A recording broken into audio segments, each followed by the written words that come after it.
Hey, fellow artist.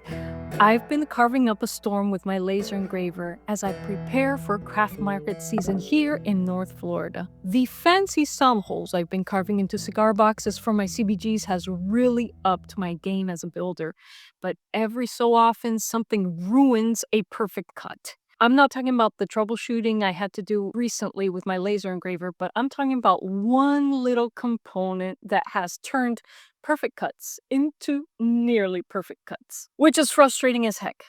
By the way, if you want to see my budget laser engraver troubleshooting videos, click on the link in the video description box, which will lead you to my laser engraver playlist. And if you've never worked with a budget laser engraver before and are thinking of getting one for your workshop, please consider subscribing to my free newsletter and reading the tutorial in newsletter number 5, which will be accessible to you immediately when you open my subscription confirmation email. The thing that's been ruining my perfect cuts is this: the laser module safety shield. It doesn't happen often, but occasionally this safety shield has fallen off during a work cycle. Now, I never operate my laser engraver without being here in my workshop monitoring it.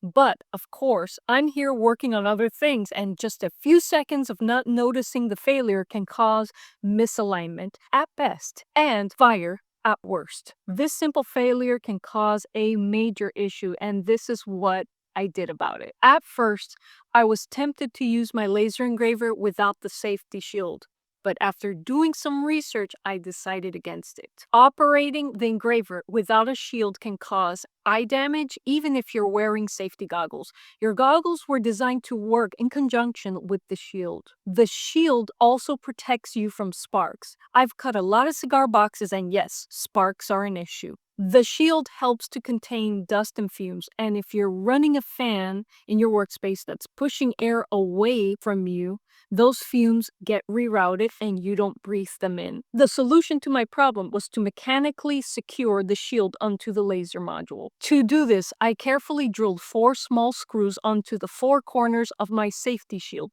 leaving enough space to wrap 18-gauge copper wire around the screws.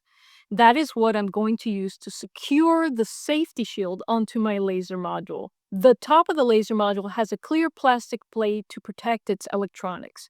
Without puncturing the circuit board, I drilled 2 screws on the top of the plate, leaving enough space to wrap 18-gauge copper wire around the screws. I wrapped the wire around the safety shield and then pulled up on the wire and wrapped the top of the wire to the screws on top of the laser module to secure the shield in place. That's basically it, and I haven't had an issue with my safety shield falling off after this fix. But it's a shame that I didn't do this earlier. I've experienced these occasional failures before and wasn't expecting my safety shield to fall off during a special project. I have a big collection of beautiful cigar boxes, but there was one box I was saving for a very special project because this box was customized by my cousin Ozzy, who was the first cigar box guitar builder in my family. He had stopped building a few years ago and gifted me his entire cigar box collection. This is a beautiful mini Padrone box he styled into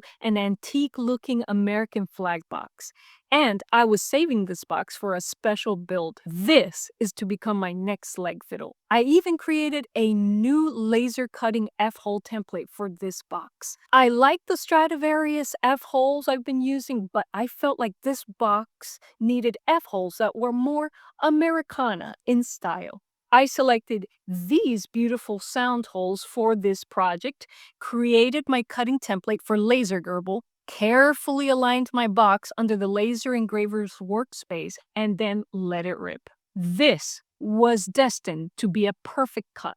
99% of the burn cycles were flawless. It was during the last cycle, probably the 20th cycle, I lost count, that the safety shield fell off onto the workpiece, causing misalignment burns. When I noticed the problem, I immediately aborted the burn, and rather than realign the box under the engraver, I checked to see if the cutouts were loose enough to remove easily. Luckily, they were, and I didn't have to go through the painstaking process of realigning my box under the engraver. It irks me that this beautiful antique-looking cigar box of Americana has almost perfect F-holes.